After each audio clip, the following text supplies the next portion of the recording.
윤석열 대통령이 검찰총장 출신이에요. 지금 생각해보면 조용하잖아요. 대통령이. 너무 조용해. 근데 조용해도 너무 조용하잖아요.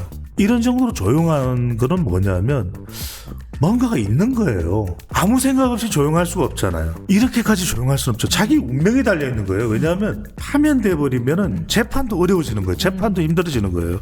근데 이렇게 조용하다? 지금 중요한 건 헌법재판소잖아요.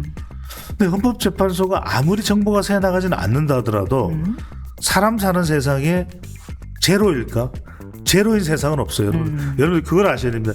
제로인 세상은 없어요. 이렇게 조용하다라는 것은 윤석열 대통령 뭔가 확신이 있는 것 같아요, 지금.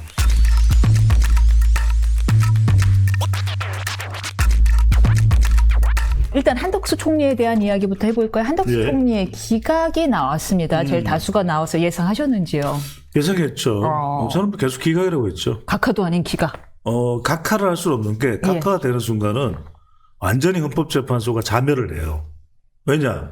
예. 각하를 돼버리면은 지금 한덕수 국무총리 이제 권한 내용으로 돌아가요. 네. 그러면 지금 일단은 민주당이 최상목 탄핵 소추한 건 완전 헛방이 됐죠. 헛방이 되는데도 어떻게 해요? 진짜 어떻게 해요? 그러니까요, 헛방이 된 거예요. 예. 그래서 이거는 완전히 제가 아예 그 방송에서도 그 이야기했어요. 이거는 해면 안 된다. 여론상으로도 전부 역풍 온다. 마이너스다. 역풍 자충수다. 온다. 예. 이건 할 이유가 없다. 지금 욱한다고 할 일이 아니다. 인생을 욱으로 가서는 안 된다. 그래서 제가 분명히 이야기했어요. 근데 두 번째는 뭐냐면 이게 각하가 되면은 2명의 헌법재판관이 불성립될 수도 있어요. 뭐냐? 지금 최상목 권한대행이 대통령으로서 하기는 했지만 다시 돌아가 버렸단 말이에요. 네. 그러면은 지금 조한창 정계선을 누가 임명했어요? 그죠? 이거 굉장히 중요한 거예요. 그들이 다시 백도할 수가 있다. 백도예요. 지금 미쳐버리겠는 게 그것도 그런데 그렇게 불성립이 돼버리면 자 한덕수 이 판결에 선고에 문영배도 기각이죠? 각한가요? 기각인가요? 기각입니다. 기각이죠. 위법하나 중대하지 그렇죠. 아니하다. 아니 이거 굉장히 중요한 거예요. 문영배마저 한 걸음 물러섰어요. 이건 아니야. 내가 내 인생을 여기에 걸 건 아니야. 근데 단 한 사람이 목숨을 걸고 있어요. 정계선이야. 위법하고 중대하다. 그렇죠. 그러니까 제가 지난 시간에 말씀드렸잖아요. 정계선 대 김복형의 이 정말 이른바 완전 대첩, 딱 정반. 대첩이 벌어지고 있잖아요. 대첩. 예. 대첩이 벌어지고 있는데 예. 정계선도 지금 돌아버릴 거예요. 왜냐하면 모든 시선이 자기한테 꽂혀. 서울 서부지방법원장이거든요. 그런데 왜 그러냐? 지금 서부지방법원에서 뭐야? 지금 경호처장에 대해서 기각을 해버렸네, 구속영장. 예. 지금 완전히 판이 지금 정계선으로서는 미쳐버리겠네요. 왜냐하면 본인이 지금 여장군이에요. 우리가 그 이전에 추다르크가 있었단 말이에요. 추장군이 있었죠. 지금 정장군이야. 제너럴 정. 충주 정장군이잖아요. 충주는 빼주시면. 빼죠? 예. 충주는 원래 충주 출신이에요. 캐스팅 보트로 유명한 제가 곳입니다. 빼드릴게요. 예. 이거 웬만해서 제가 안 빼요. 예. 이민선이니까 빼주는 거예요, 지금. 자, 근데 충절의 고장인데, 충주가. 우리 방기문 선배님. 예. 그래서 하여튼, 근데 그래서 지금 왜냐하면 이대로 가는 게 쉽지가 않다는 거예요. 왜냐하면 지금 만천하에 공개가 되어버렸어요. 인용한 사람이 정계선이라는 거. 그러니까 지금 보면 우리법연구회와 국제인권법연구회 회장을 했죠. 서울지방법원, 서부지방법원의 법원장을 했죠. 그러니까 안 봐도 이 사람은 그럼 선고를 왜 해? 다 정해져 있는 거예요, 이 사람은. 정말 답정너가 아니라 답정여야. 그러면 대통령 선고도 어차피 인용으로 갈 게 예상된다. 이건 볼 필요가 없어요. 문영배, 이미선이 어떤 태도를 취하느냐 궁금했단 말이에요. 근데 이 두 사람은 어디로 가버렸어요? 기각으로 가버렸어요. 기각. 그것도 이제 위법은 하나 중대하지 않냐. 그건 누구나 다 할 수 있는 얘기예요. 노무현 그때도 그랬어요. 위법했으나 중대한 건 아니라 그랬단 말이에요. 네. 그럼 중대성의 기준이라는 건 누가 정해요? 근데 놀라운 게 진짜 문영배 이미선 재판관 같은 경우는 4월 18일이 임기 말일이란 말이에요. 그러니까요. 근데 지금 이렇게 의견이 대치되면 한간에서는 이런 얘기도 들려요. 그럼 차라리 아예 인용적으로 의견이 통일되지 않을 것 같으면 6인 단가로 이상이 안 나올 것 간다는 거예요. 같으면 4월 18일 넘길 수도 있다. 넘길 내 수도 탓 아닌 있어요. 걸로 하려고. 넘길 수도 있어요. 그래서 지금 이 상황이 그냥 장난이 아니라니까. 그러면은 제가 말씀드렸죠. 모든 시선이 어디에 꽂혀요? 지금까지는 분산이 됐잖아요. 문영배, 이미선, 정계선, 정정미로 분산되던 게 지금은 정정미도 약간 흔들리고 제가 말씀드리는 게 뭐냐면 그렇다라는 게 굉장히 지금 정밀하게 제가 추론을 하는 거예요. 심리 분석을 하는 거죠. 그러면 지금 정계선은 너무 부담스러워. 왜? 모든 게 자기한테 다 쏠려버려요. 그러니까 한 주 전까지는 정계선 대 김복형 대첩이었는데 지금은 일대 나머지야 사실은. 왜? 정계선은 모든 7명을 다 설득시켜야 되는 거예요. 그렇잖아요. 한 사람이 인용이야. 약간 문영배에 넘어져 있는. 그러니까요. 근데 문영배 이미선은 뭐냐면 방금 전에 임 변호사께서 말씀하셨던 대로 뭐 정 안 되면 우리는 했는 데까지 했는데 뭐 어떻게 안 되는 걸 어떻게 해? 그럼 내가 어떻게 할 수 없잖아. 이러는 거잖아. 그런 말이에요. 그러면 4월 18일 그러니까 이 선고가 문영배나 이미선의 운명을 내 생명을 걸고 할 일은 아니잖아요. 그렇잖아요. 그렇죠. 내 인생은 어디까지나 지금 여러모로 봐도 한 인생 30년 40년 남았단 말이에요.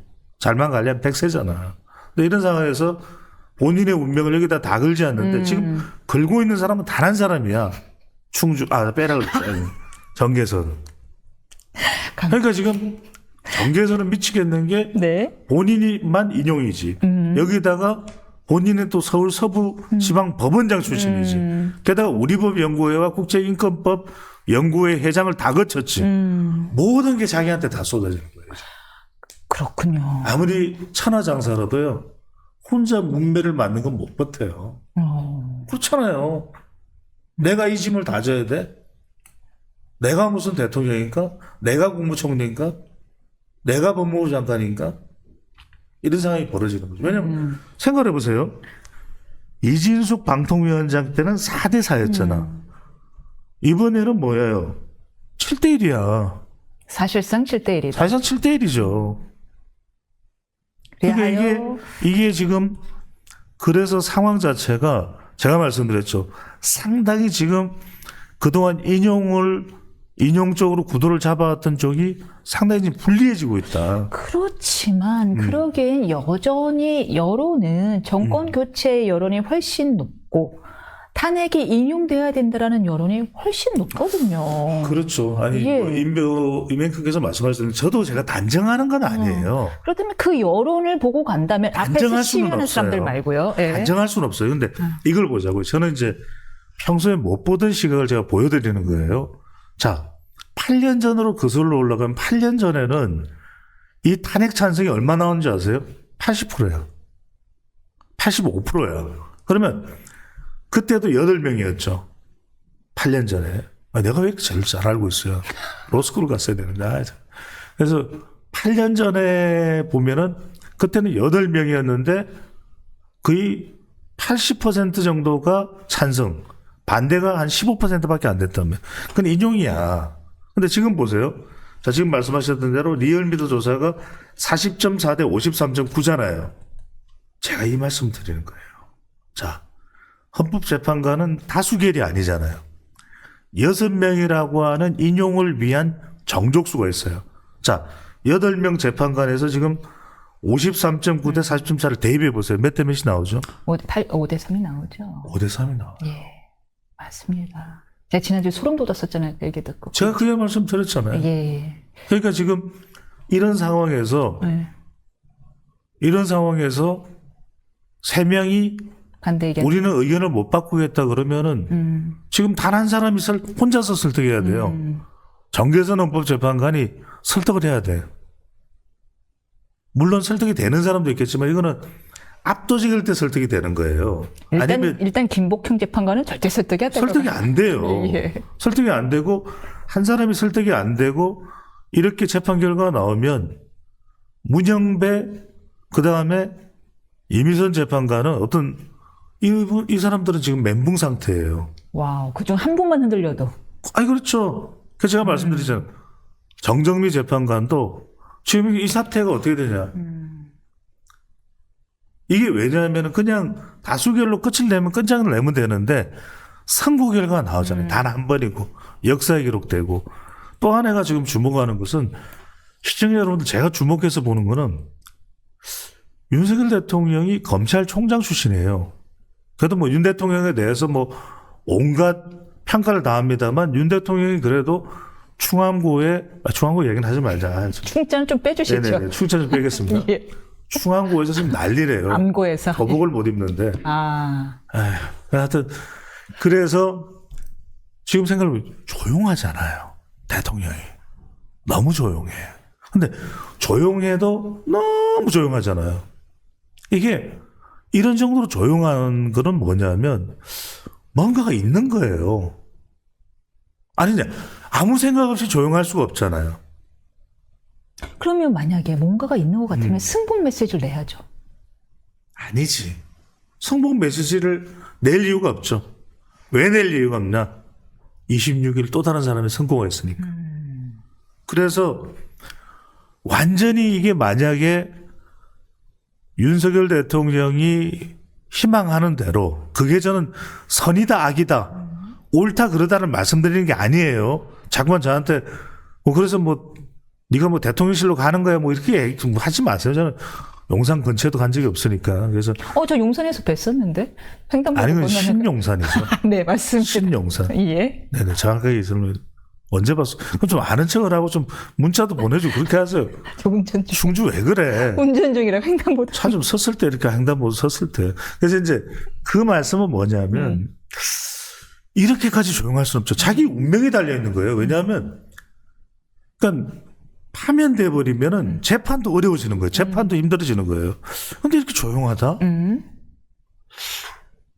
따들어요. 왜 이렇게. 그래서 이렇게 조용한 건 분명히 그럴 만한 이유가 있는 거 아니냐. 아니 왜 그런 아니면 이럴 수는 없어요. 이렇게 조용할 수는 없어요. 아니 로키로 가는 게 여러모로 양쪽 아니, 재판에 유리하니까 목소리를 낼수록 그러니까 목소리를 낼수록 중도층 여론이 나빠지는데 어쩌겠어요. 그거는 이제 여론을 의식하는 네. 거고 지금 중요한 건 헌법재판소잖아요. 근데 헌법재판소가 아무리 정보가 새 나가지는 않는다 하더라도 사람 사는 세상에 제로일까? 제로인 세상은 없어요. 여러분 그걸 아셔야 됩니다. 제로인 세상은 없어요. 제가 살아보니까 55년 인생을 살아보니까 제로는 없어. 뭔가 항상 움직여요. 그래서 저도 될지 안 될지가 감이 와. 어떤 감이? 그래서 이번엔 어떤 그게 이제 정보를 이렇게 쭉 보는 거죠. 아니 그러니까 이렇게 조용하다라는 것은 윤석열 대통령 뭔가 확신이 있는 것 같아요 지금. 인용은 안 될 것이다. 안 될 것이다. 인용이 안 될 것이다. 오케이, 알겠습니다. 인용이 안 될 것이기 때문에 승복이라는 것 자체가 지지층들에게 오히려 자신이 불안하다는 것을 더 이제 어필해야. 부각하는 것처럼 보일 수가 있는 거죠. 그러니까 오히려 그런 모습을 안 보이려고 하는 거죠. 왜냐하면 재판 선고 결과에 대한 확신이 있으니까 윤 대통령은. 지금 보세요. 대통령과 자주 접촉하는 것으로 볼 수 있는 윤상현. 지금 헌법재판소에 대해서 이런 방구가 없죠. 그렇잖아요. 없죠. 저는 여기가 뭔가 교감되는 선이 있지 않을까라고 추론을 하는 겁니다. 왜냐하면 예. 저도 한 30년 이상을 이 판을 보면 분명히 뭔가가 작동하는데 가만히 있지는 않아요. 그러니까 자기를 해치러 오는데 가만히 있지는 않는단 말이에요. 오케이. 근데 첫 번째는 뭐냐면 이런 일련의 헌법재판소 내부의 동향. 두 번째로는 윤석열 대통령이 매우 조용하다는 상황. 세 번째, 반대로 민주당과 이재명 대표는 매우 다급해 보이는 상황. 이런 걸 그냥 뭐 얼렁뚱땅식으로 이야기하는 것이 아니라 그럴 만도하다. 그런 이유가 있어 보인다. 일리 있는 말씀이신 게요. 사실 우리에도 댓글 다는 분들이 의견이 동일하지 반대될 때, 동의하지 않을 때 보통 댓글을 다는 거거든요. 그렇죠. 동의하면 댓글을 잘 안 해요. 목소리를 안 내요. 저는 댓글이 거의 안 와요. 다 동의야. 아니면 쌍욕이든지 둘 중에 하나. 아니 뭐 원하신다면은요. 저기 누구죠? 누구 이렇게 책 냈잖아 이번에 권성동 원내대표 쪽에서요. 네? 이재명 책을 대표, 냈어요? 이재명 대표의 막말 책 냈듯이 악플 책 하나 저희가 주세요. 저는 뭐 아니 없어요. 다 저에 대해서만 아니야, 있습니다. 20년 전부터 살쪘다고 죽으라는 사람도 있었어요. 살쪘다고. 진짜 뭐 저도 별별 먹은 게 낙관을 없어. 났습니다. 네. 아침부터 지금 쫄쫄 굶고 있는데. 네네. 제가 무슨 얘기해야 되지? 그런데 일각에서는 윤 대통령이 만약 돌아오게 돼도 걱정이다라는 얘기가 다른 데도 아닌 국민의힘에서도 나오고 있습니다. 뭐 돌아오셨을 경우에 그저 지금 결집된 분위기도 오히려 떨어질 것이고 중도는 뭐 말할 것도 없다 이런 의견이거든요. 저는 윤석열 대통령이 저도 어떻게 될지 몰라요. 저한테 자꾸 뭐 확신적인 걸 요구하시는데 그럴 가능성이 높다라는 걸 말씀드린 거예요. 지금 전반적인 상황상. 근데 저는 윤석열 대통령이 복귀되면 완전히 바뀌어야 돼요. 어떤 식으로? 그게 중요해요. 완전히 바뀌어야 돼요. 예. 에일리의 노래처럼 완전히 달라진 나 보여줄게 완전히 달라진 나 이걸로 바뀌어야 돼요. 저도 좋아하는 노래예요. 또 주말 동안 봤네 내가 좀. 네. 근데 곧 결혼한다면서요 또 4월달에. 네, 알고 중요한 거는. 그래서 제가 드리는 말씀 뭐냐면 저는 계속 이야기를 해와서 용산을 향해서 대통령 무조건 바뀌어야 된다. 그래서 첫 번째로는 저는 윤석열 대통령이 정면 돌파할 건 정면 돌파하고 첫 번째는 대국민 사과에 들어가야 된다. 만약에 복귀한다면 대국민 사과. 대국민 사과에는 정치권도 포함되는 거예요. 이 혼란을 가져온 것은 윤석열 대통령이 정말 사과 유감을 표명해야 됩니다. 본인이 그래서 자초하셨죠. 네, 죄송합니다. 석고 대제하고요. 해서 저는 정말 큰절을 해서라도 국민들에게 이런 혼란 이게 뭡니까? 맞아요. 너무 큰 상처 입었어요. 국민들이 고통스럽고 두 번째는 저는 결자 해제해야 됩니다. 처음에 엄중 사과, 두 번째는 결자 해지. 이제는 저는 이제 야권하고도 소통하시고 국회의장도 만나고 지금 언제까지 거부권 행사할 겁니까? 그러니까 대통령의 국정 운영도 싹 바뀌어야 돼요. 그리고 의정 갈등, 체병 이런 걸 푸는 데 있어서 정말 합리적인 방법이 있거든요. 세 번째 저는 데이터 정치를 하시라. 이 김건희 여사도 그렇고 다 정면 돌파를 하면서 그리고 아니건 아닌 대로 돌파하면 되잖아요. 우리가 봤잖아요. 윤석열 대통령이 만약입니다. 돌아간다면 결국 대통령이 잘못이 있었다더라도 중대하지는 않다는 거예요. 그러면 아주 중대하지만 않으면 대통령 돌파가 가능해요. 김건희 여사 관련된 부분도 저는 대통령이 더 국민을 감동시키는 길로 가라.